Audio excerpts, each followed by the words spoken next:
Vă salut, dragi prieteni, și mă bucur că am azi o oportunitate cu totul și cu totul specială să vă prezint brandul meu de suflet, CES Pharma. Mulți dintre voi știți multe lucruri deja despre CES Pharma, dar am considerat că este foarte bine să vă prezint pe de-a întregul povestea brandului și totodată să vă prezint programele de concursuri pe care eu personal le folosesc. Brandul CES Pharma a luat ființă în anul 2016, iar CES înseamnă Claudiu, Eduard, Sofia și Tania, care sunt copiii noștri. Și pentru noi nu este doar un brand, este o chestie de suflet în care punem foarte multă pasiune, foarte mult suflet, fiind o chestie de suflet, și în același timp ne dorim din tot sufletul ca produsele în care noi punem tot ce e mai bun să vă facă porumbeii mai sănătoși și pe dumneavoastră, pe toți, mai fericiți. Am avut șansa dată de Dumnezeu să lucrăm cu niște oameni excepționali.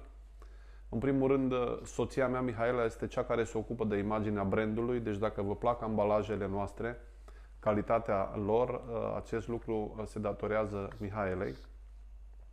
Calitatea produselor se datorează în special Irinei Bunescu, care, în opinia mea personală, este expertul numărul 1 mondial în nutriție animală, un medic veterinar desăvârșit, extrem de specialist. Sara Diaz, medic veterinar din Portugalia, o mare pasionată de medicina veterinară, este la fel parte din echipa noastră și dintre cei care vin mereu cu soluții la problemele care poate să apară pe parcurs. În același timp, am șansa să fiu înconjurat de oameni excepționali, atât din România cât și din afară. Oameni ca și Pedro Simao, soțul Sarei, care este campionul Portugaliei și un crescător foarte bun, Hugo Kip, Florian Hendrix și mulți alții din afară, plus crescători de mare valoare din România, care fac parte din familia CES Pharma și a căror rezultate au crescut simțitor în ultimii ani. Nu în cele din urmă, Sonia Caragea, un nume deja celebru în România, medic veterinar columbofil, este una dintre persoanele cu care mă consult foarte des și a cărui sfaturi au contribuit și ele foarte mult la ceea ce este astăzi CES Pharma și, nu în ultimul rând, la ceea ce înseamnă rezultatele noastre, care în ultimii ani au fost de-a dreptul senzaționale și care îi se datorează și ei într-o bună măsură. Ei bine, cu asemenea echipă este clar că nu putem crea decât un produs excepțional. Iar ținta noastră, sinceră, este să devenim brandul numărul 1 mondial în ceea ce privește cursele cu porumbei. Am pregătit o scurtă prezentare pentru a ne fi mai ușor să și vedem ceea ce povestim și cred că prima întrebare pe care trebuie să ne o punem fiecare dintre noi este: vrei să ai succes la cursele cu porumbei? Și deși pare o întrebare puțin ridicolă, cum adică să n-am succes la cursele cu porumbei, că de asta cresc porumbei voiajori, că ăsta este scopul principal al concurării porumbeilor, eu consider că nu ne punem suficient de mult această întrebare și mai ales nu continuăm după această întrebare cu următoarea întrebare. Vreau să am succes la cursele cu porumbei. Ce fac pentru asta? Eu personal compar succesul la cursele cu porumbei cu urcatul unui munte și am ales și o poză sugestivă în acest sens. Începând din 2017 până în 2021, așadar, am obținut 31 de locuri 1, iar acest lucru se datorează, așa cum spuneam, faptului că am înțeles anumite lucruri și am înțeles faptul că atunci când privim sezonul de concursuri, trebuie să ne uităm la el fix ca și la urcatul unui munte sau fix ca și la alergatul unei curse de mulți kilometri și trebuie să ne calculăm foarte bine fiecare pas. Despre asta este vorba. Despre felul în care privim la începutul sezonului cum arată programul nostru de concursuri, unde vrem să ne evidențiem, pe care dintre scările astea vrem să fim cei mai buni și cum pregătim acel moment. Și asta încerc să vă arăt tuturor, împărtășindu-vă din experiența mea și spunându-vă exact ceea ce fac eu cu porumbeii mei, sperând din tot sufletul să vă fie de folos.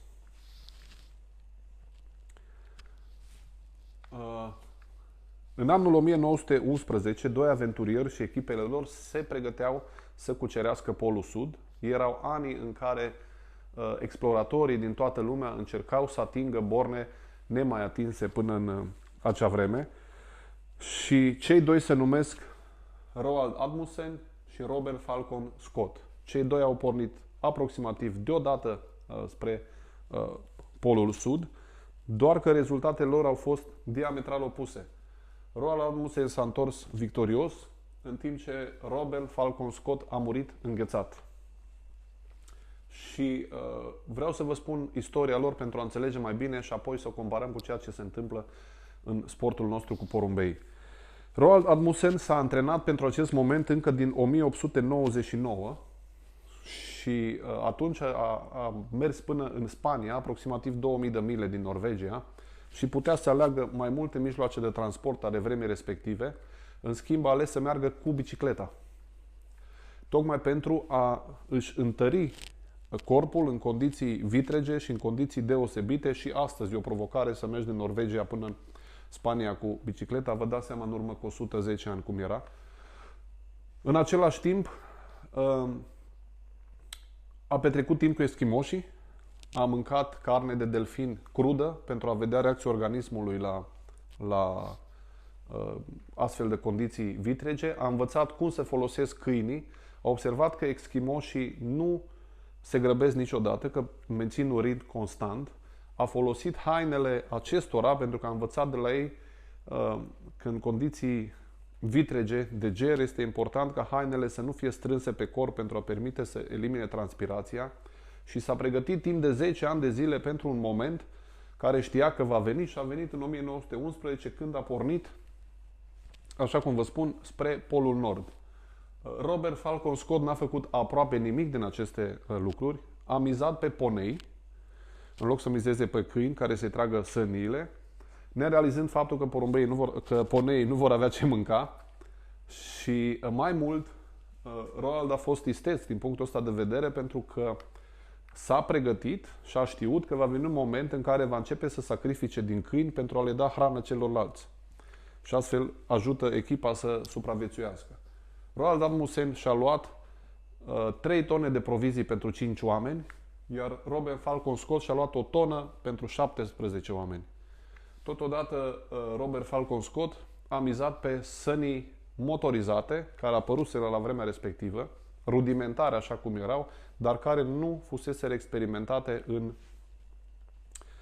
condiții năpraznice de ger de la Polul Sud.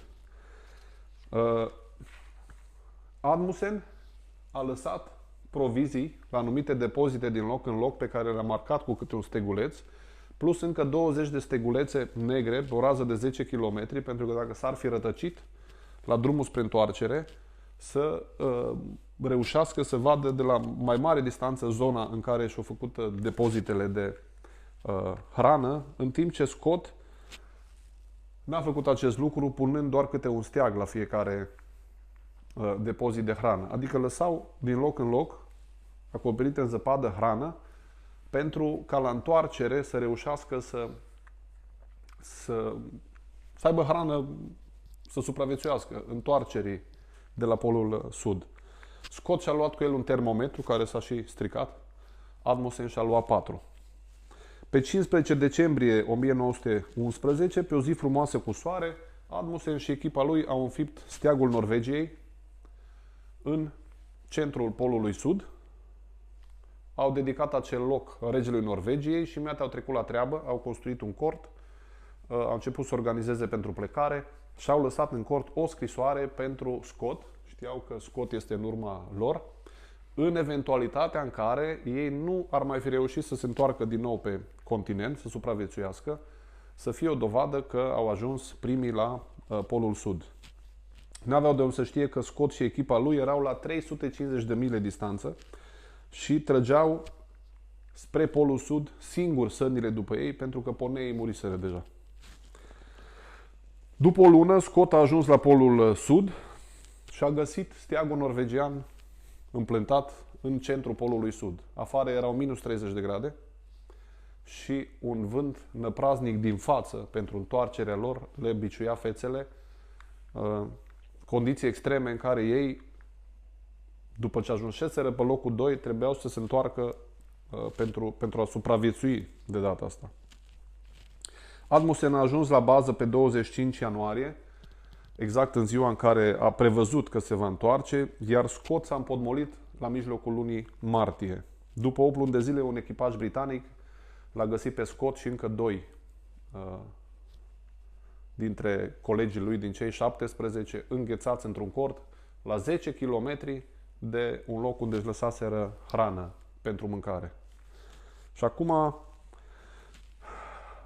avem în fața noastră 2 persoane confirmate de istorie. Este un fapt real ceea ce vă spun acum. O persoană care a ajuns la succes într-o chestiune extremă și o persoană care și-a pierdut viața tocmai datorită lipsurilor în planificarea lui. Și dacă vă întrebați ce au toate astea cu porumbeii, vreau să vă spun că eu, când am citit istoria asta a lor într-o carte, am asemuit-o cu majoritatea columbofililor care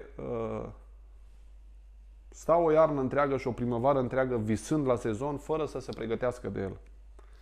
Și încep sezonul fără să facă o analiză a etapelor la care le stau în față, a dificultăților care le stau în față și n-au niciun plan, iar la jumatea drumului mor înghețați, dând vina pe ghinion, dând vina pe șansa altora sau chiar neacceptând cu fair play victoria celorlalți mai buni. Și atunci,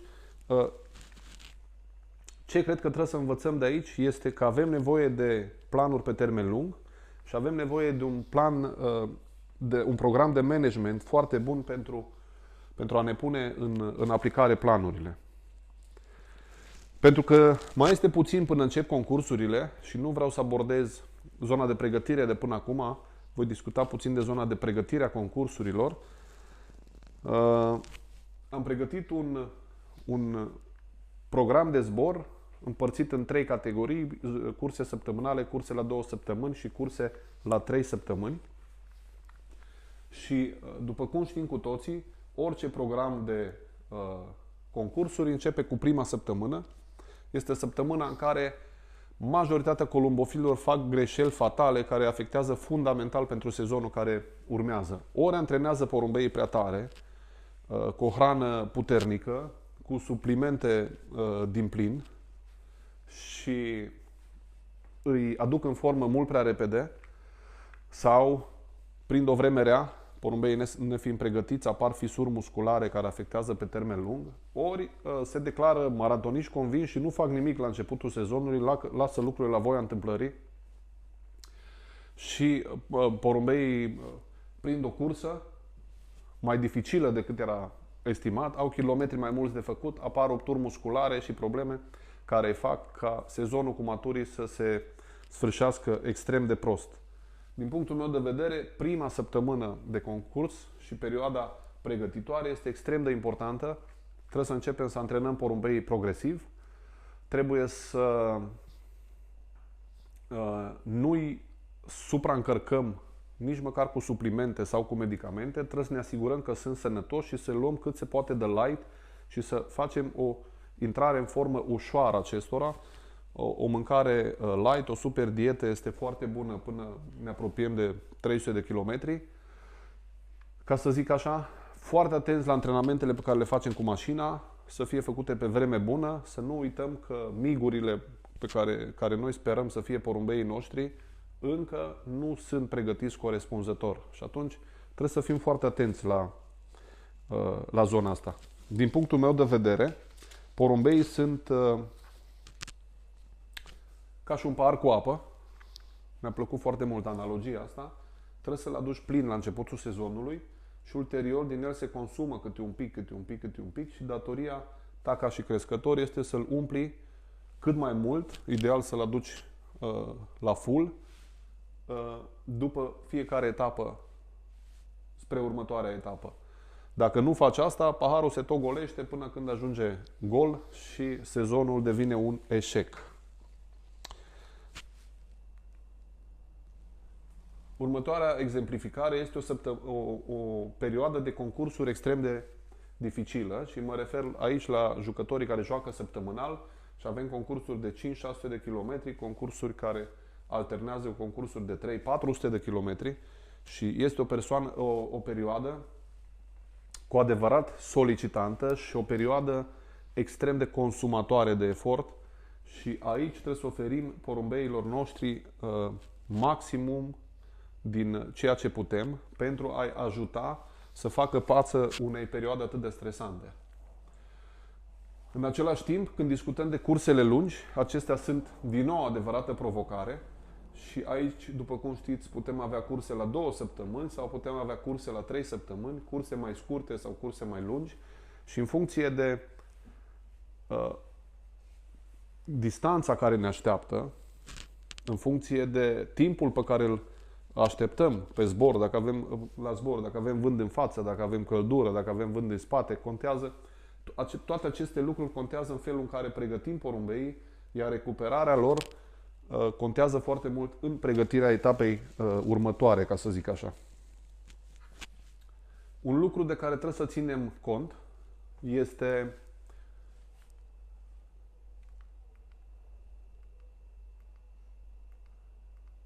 am să mă întorc aici la capăt. Un lucru de care trebuie să ținem cont foarte atent este următorul. Pentru cei pasionați de fotbal, vedeți că echipele mari în preliminarii, toamna când se joacă Champions League-ul, nu sunt încă în condiție optimă și de multe ori vedem echipe de la noi din țară sau echipe mai slabe că sunt aproape să câștige meciuri și ți se pare că diferența nu este atât de mare. E bine, lucrul ăsta se întâmplă pentru că antrenorii și managerii sportivi știu că aceste echipe să câștige Champions League-ul, finalul, care durează până luna mai și că acele echipe este nevoie să intre în formă în a doua parte a sezonului de Champions League. Și astfel sunt create meniurile de mâncare, antrenamentele și toată pregătirea ca echipa să intre în formă atunci când ai nevoie. Tot așa trebuie să facem și cu porumbeii noștri. Trebuie să fim pregătiți să aducem porumbei în condiție maximă atunci când avem nevoie de aceasta. Nu mai repede și nici mai târziu. Primul subiect pe care vreau să-l abordăm este cursele săptămânale și am să vă povestesc exact cum fac eu cu porumbeii mei acasă la mine. În primul rând, așa cum am spus, prima săptămână de zbor se abordează într-un anumit fel și dacă vorbim de prima zi de sosirea porumbeilor din concurs, eu încerc să fac o recuperare bună a porumbeilor, indiferent de dacă vorbim de prima etapă sau de a 7-a sau de a 10-a, încerc ca pe zona de recuperare să recuper foarte bine porumbeii după efort. Ceea ce nu fac însă, în conformitate cu ceea ce o să vă arăt acum, în prima săptămână de concursuri nu folosesc foarte multe suplimente. În prima zi, după care o las destul de ușor cu acestea. Și așa cum vedeți aici scris pe ecran, fac un ceai de plante fiert în care adaug miere de albine, lămâie, aminoforte și energy pudră sau după caz biotics. Fac un mix. Când pun biotic sunt atent ca probioticele să nu stea în apă mai mult de o oră jumate, 2. Fac acest mix care le servesc porumbeilor și care asigură o recuperare extraordinar de bună. Ca și hrană folosesc super dieta de la Keep, Energy de la Keep și orez nedecorticat în proporții egale și dau porumbeilor destul de puțin când vin acasă. Masa de seară, în apă folosesc Sanoces, care este un dezinfectant probat în laboratoare, distruge 99% din bacteriile din apă și din virus, iar pe mâncare eu folosesc chefir și protein plus pentru recuperare. Asta în cazul unor etape deja de peste 200-300 de kilometri. Iar seara, după mâncare, le pun o picătură de Yellow Drops pe cioc sau pe cele două nări pentru a-i curăța de tricomonoză și de bacterii care afectează sistemul respirator. Fac lucrul ăsta aproximativ la fiecare etapă, indiferent că dau sau nu un tratament ulterior. Nu sunt adeptul a foarte multor tratamente și nu cred că toate fac bine. Când discutăm, în schimb, de mijlocul și partea a doua sezonului,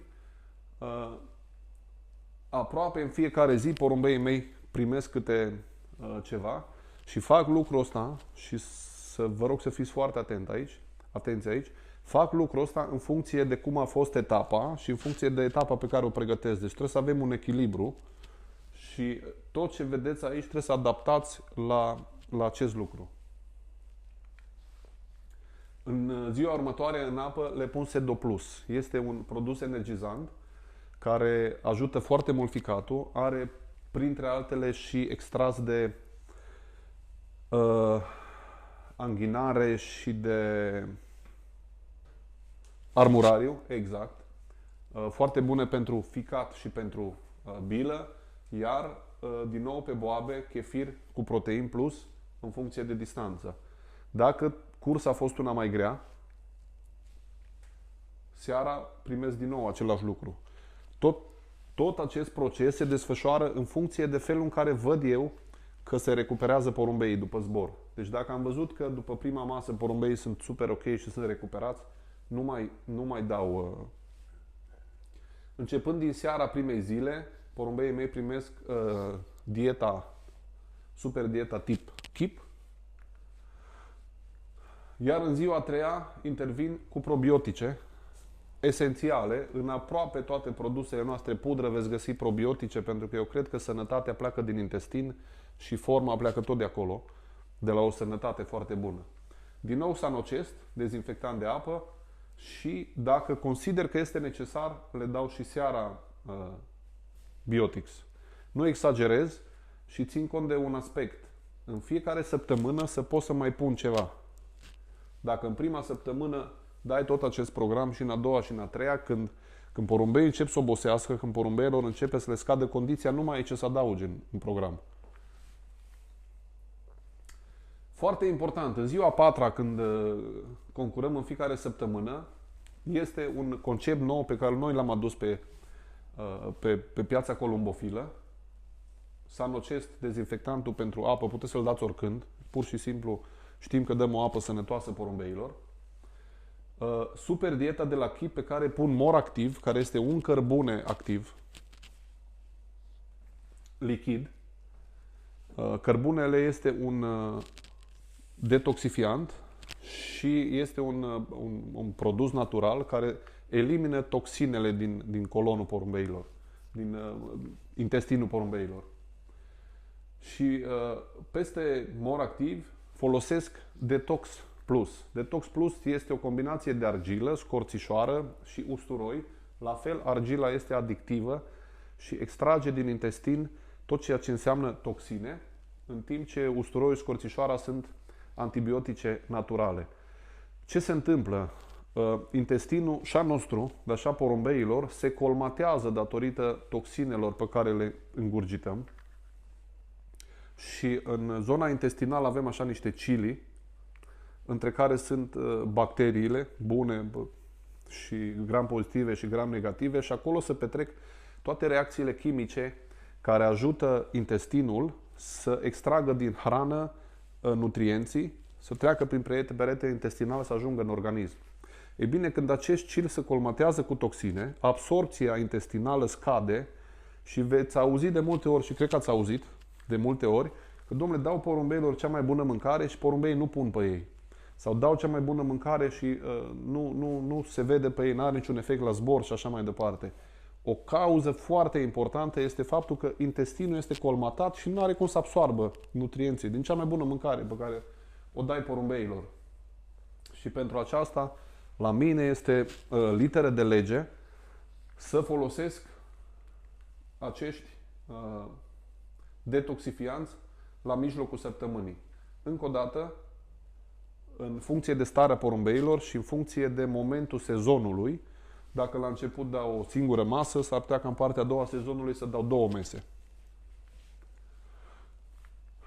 Porumbeii sunt foarte bine recuperați.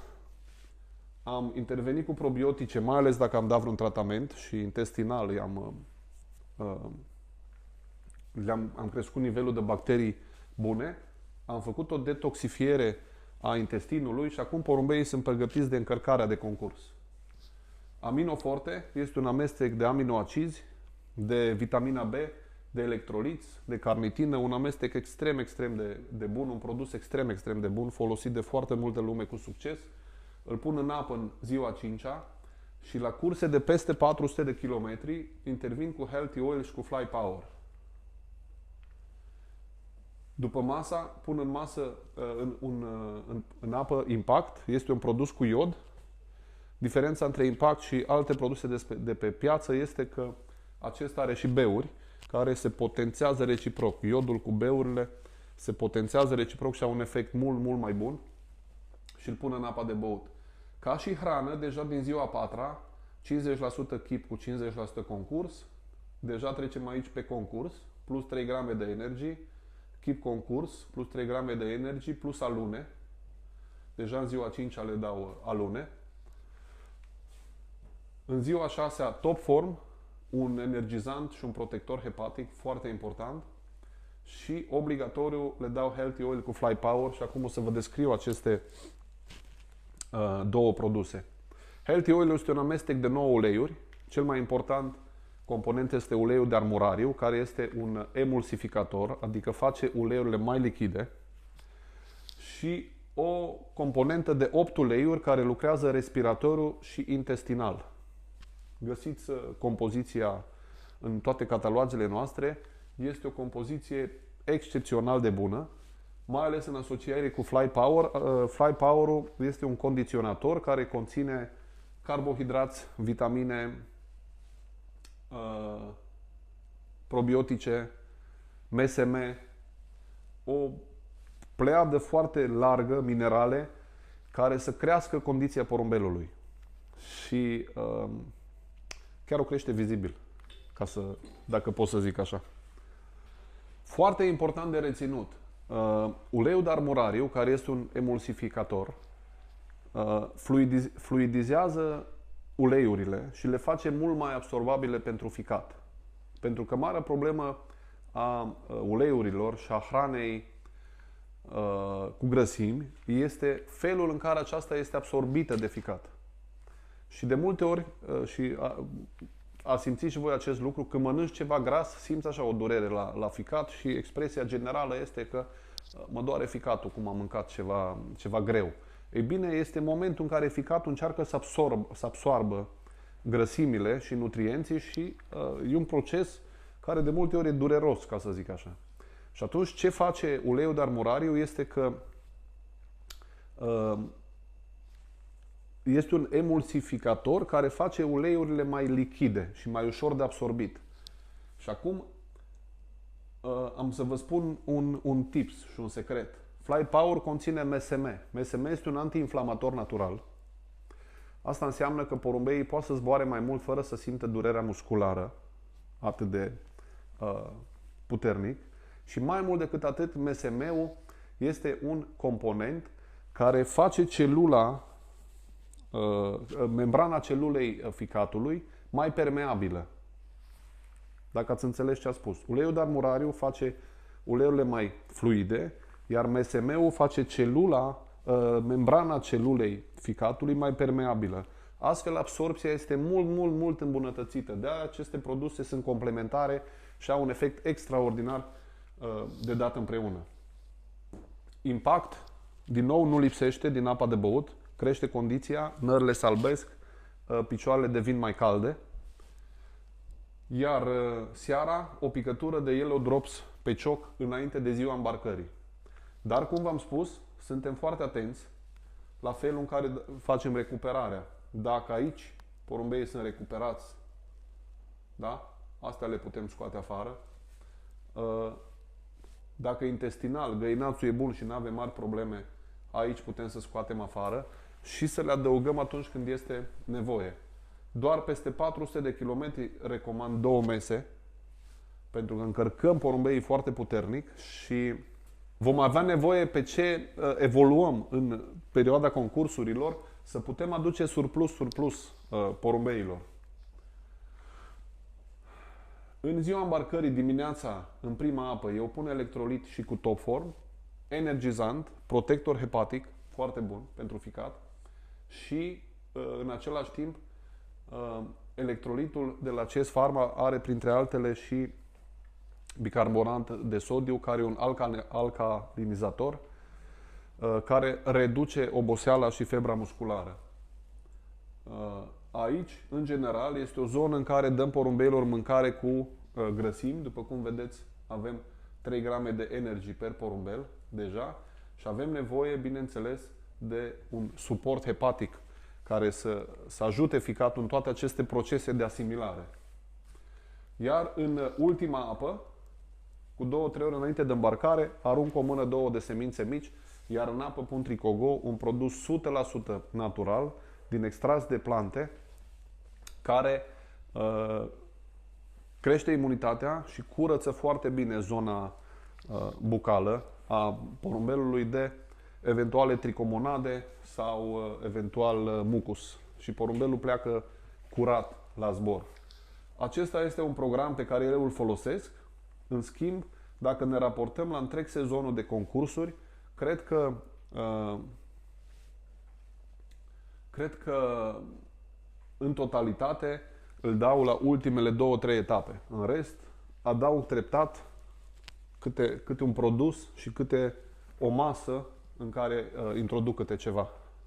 O altă provocare pentru noi este să manageriem cum trebuie cursele la 2 săptămâni. Asta înseamnă că porumbeii zboară la 2 săptămâni, că timpul de odihnă este mai mare și, în general, discutăm despre cursele de fond sau uneori și de maraton și, așa cum vă spun, timpul de odihnă a porumbelului este mai mare și trebuie să fim atenți cum abordăm acest aspect și am să vă explic pe săptămâni acest lucru. Porumbeii mei îi aștept la fel cu aceeași combinație.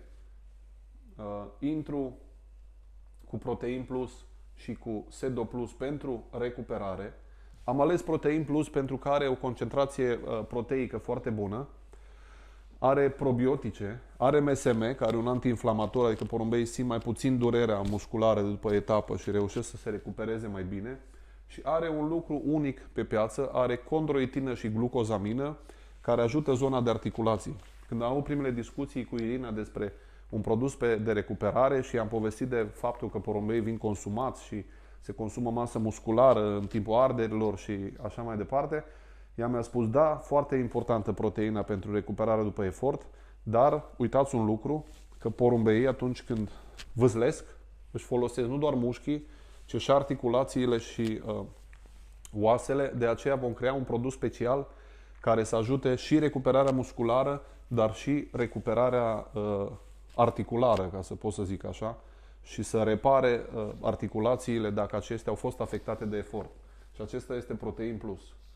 Ceea ce vedeți aici, în schimb, la joaca la 2 săptămâni, vedem o detoxifiere foarte puternică. Da? Merg până la 3 zile, bineînțeles treptat.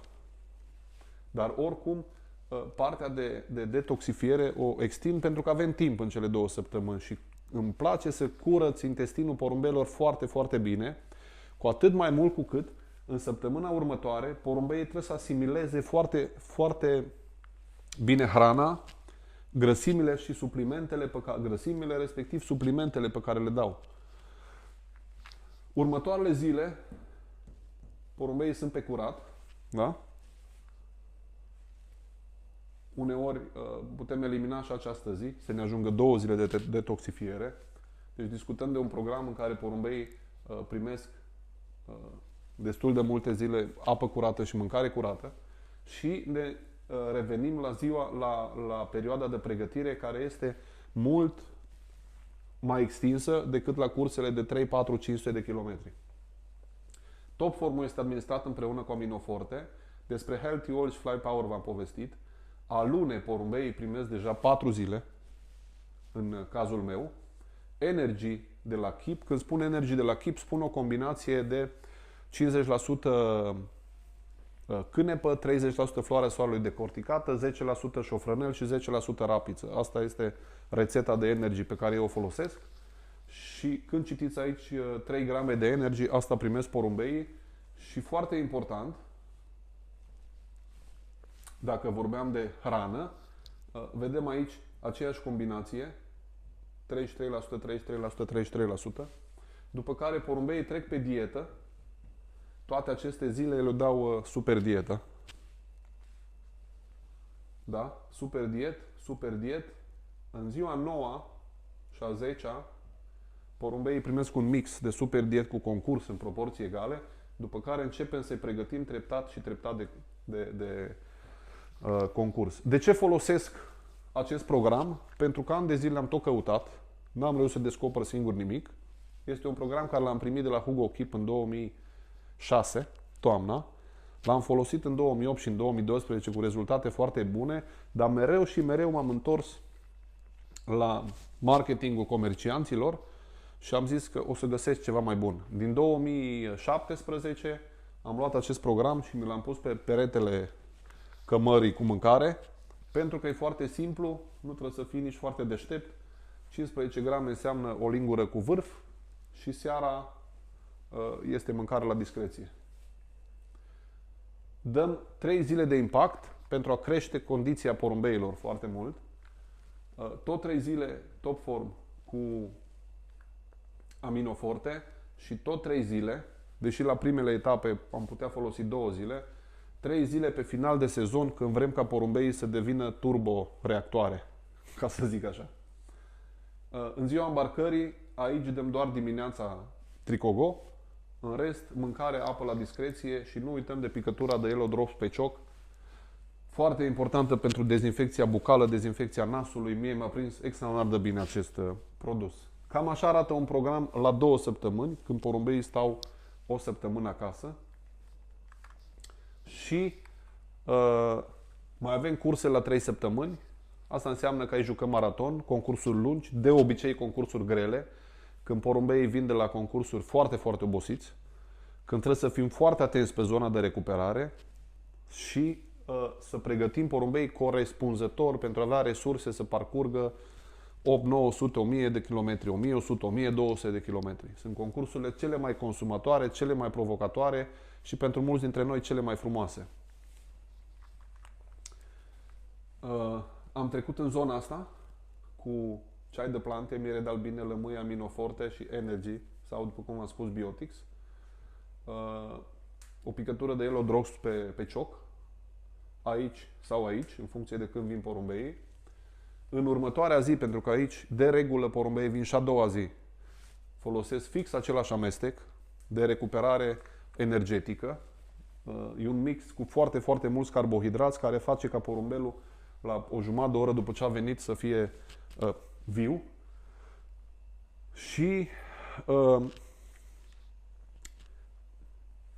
foarte, foarte important, ce o să vă spun acum, o foarte mare surpriză a colegilor mei în anul 2021 a fost că porumbeii care ne soseau de la concursuri erau foarte proaspeți, mergând până acolo încât unii au zis că nici n-au fost la concurs. Le recomand să se uite la filmările care le găsesc pe Facebook Columbovet, la sosirile din concurs a porumbeilor Keep. Poate vor vedea o similitudine, ca să zic așa. Asta are de-a face cu o foarte bună recuperare și cu o foarte bună condiționare. Și atunci, cum v-am spus, recuperare energetică și a doua zi, după care intervenim cu recuperarea musculară, cu Protein Plus-ul. Dacă cursa este foarte grea, mergem până la 4 mese. Dacă este o cursă mai lejeră, este suficient să folosim 2 mese sau să lăsăm în a doua seară și a treia seară. La toate lucrurile astea trebuie să fim atenți, să ne uităm cum reacționează porumbeii, cum reacționează organismul, să luăm porumbeii în mână. Eu de-aia zbor porumbei puțini. Iau porumbeii în mână într-o săptămână de 3 ori minim pe fiecare porumbel să-l văd ce se întâmplă cu el. Dacă nu știi ce se întâmplă cu porumbelul tău, n-ai cum să-l pregătești de cursă. Probiotice din nou. Vedeți că aici am pus doar o masă pe zi. Dar din nou trebuie să ne orientăm în funcție de ceea ce facem porumbeilor. Dacă le dai 3 zile de antibiotice, nu o să le recuperezi flora intestinală cu o masă de probiotice. Probabil că trebuie să dai 3. Și, foarte importantă, și o să vedeți toți cei care o veți încerca, Moractivul cu detox pentru detoxifierea intestinului. O cursă lungă, o cursă de 15 ore de zbor, 17 ore, 20 de ore, depinde când vine porumbelul acasă, generează extraordinar de multe toxine, și musculare, și intestinale. Și trebuie să curățăm extraordinar de bine porumbeii. Aici continuăm cu 1, 2, 3, 4 zile minim curat. Mâncare curată, apă curată, super dietă, da?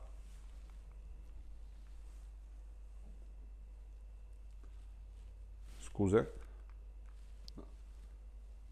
Deci în toate aceste zile eu personal folosesc dieta făcută după rețeta familiei Chip, iar din ziua 10-a mixăm până în ziua 13-a 4 zile.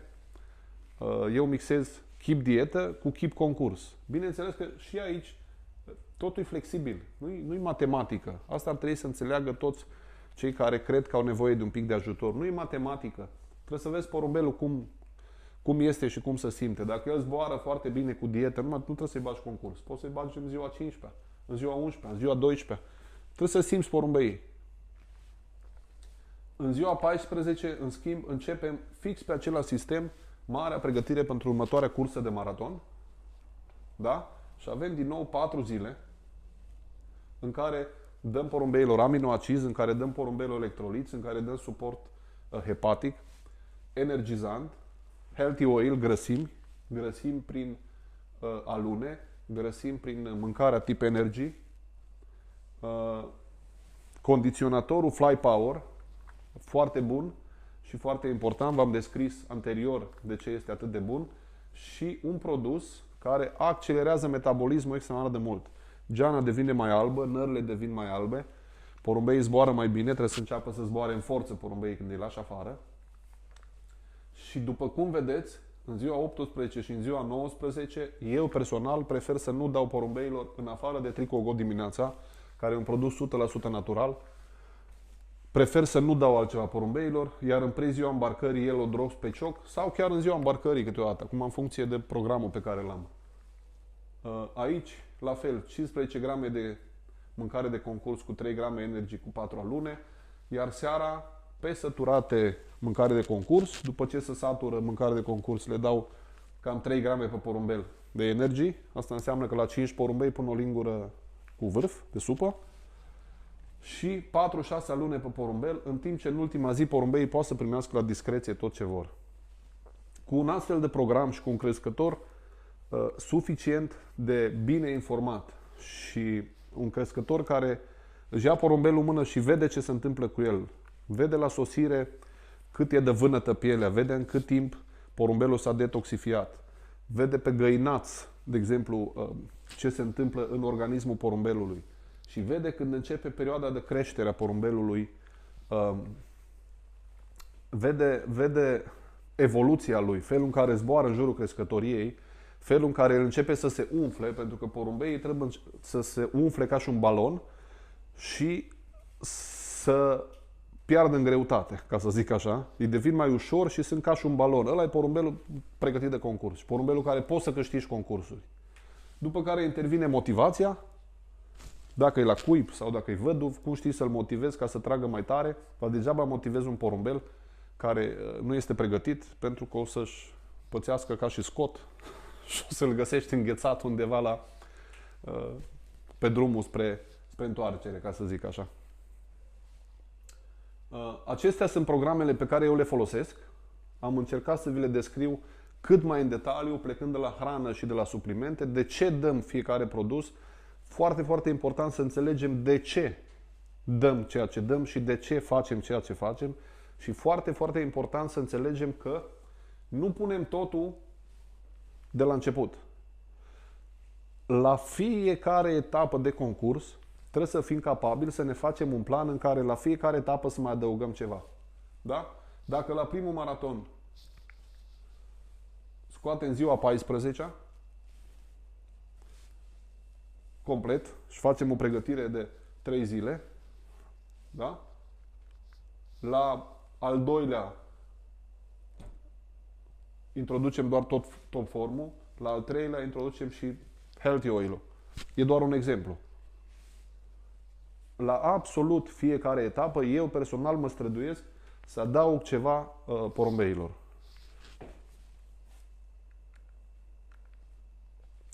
Sper că această prezentare v-a fost utilă.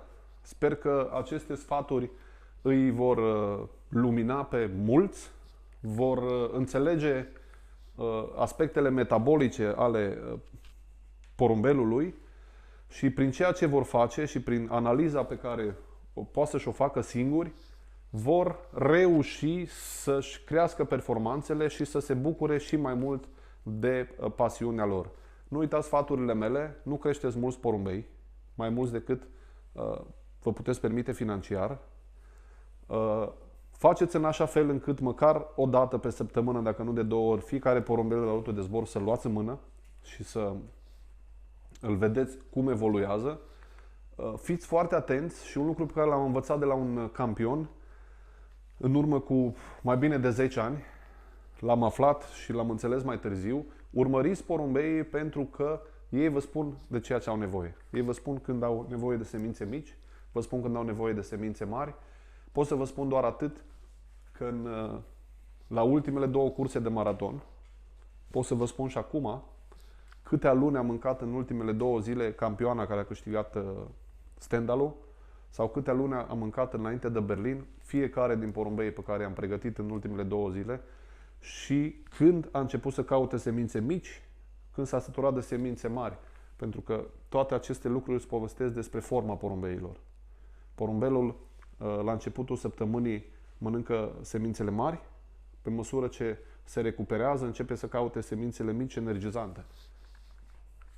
Sunt lucruri pe care le vezi la porumbei, pe care trebuie să le observi și așa cum mi-a zis Horvat János în 2016 când am fost la el și acum am înregistrările făcute cu el, urmărești fiecare porumbel ce mănâncă și dacă mai vrea 3-5 boabe de cânepă, 3-5 boabe de porumb, 3-5 boabe de floarea soarelui, trebuie să fii acolo să-i le dai. Și așa vei face minuni cu o echipă mică, mult mai mare decât unii le fac cu echipe mari, sau ești un mega specialist care reușește cu echipe mari de porumbei să domine campionate. Cam aceasta a fost. Vă mulțumesc tare mult. Vă doresc tuturor mult succes și sper ca această prezentare să vă ajute pe cât mai mulți să vă creșteți rezultatele în anii care urmează. Mult succes tuturor!